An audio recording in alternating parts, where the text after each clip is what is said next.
Karena Allah hanya akan kirimkan orang baik untuk orang baik, nggak akan pernah disamakan. Quran surah ke-24 ayat 26. Al-khabithatu lil-khabithina wal-khabithuna lil-khabithat wat-tayyibatu lit-tayyibina wat-tayyibuna lit-tayyibat. Jelek ketemu jelek lagi. Jelek di sini khabith, sesuatu yang kotor. Kotor itu nggak suka ketemu dengan yang baik. Makanya ketika ada yang kurang baik, pasti Allah akan rubah dia jadi lebih baik dulu. Nggak langsung disatukan. Berubah. Ketika baik baru dipertemukan.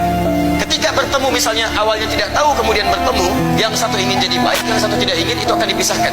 Seperti Asia dipisahkan dari Firaun, seperti Nabi Nuh dipisahkan dari Yusrin. Gak akan nyambung. Kalau tidak dunia, maka akhirat akan dipisahkan oleh Allah Subhanahu wa taala. Tapi teman-teman sekalian, kalau ingin berubah, pasti chemistry itu akan dibangun, frekuensinya akan sama. Ini baik, ini akan ditingkatkan. Begitu sudah sama, disitulah kenikmatan akan didapatkan. Paham sampai sini? Maka wajar ketika Allah mengatakan di dalam Al-Quran, al-khabithatu lil-khabithin wal-khabithuna lil-khabithat. Sesungguhnya perempuan-perempuan yang bersikap akhlaknya buruk, yang keji akhlaknya, hanya diperuntukkan atau hanya disukai bisa untuk laki-laki yang juga sama seperti itu levelnya.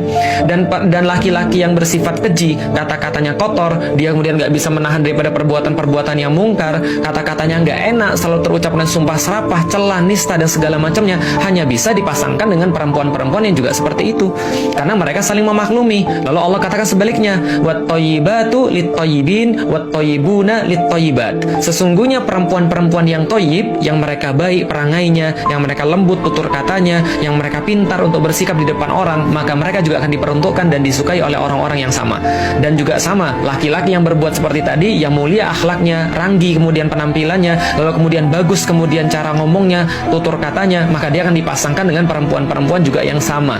Tidak akan ada ketidakadilan.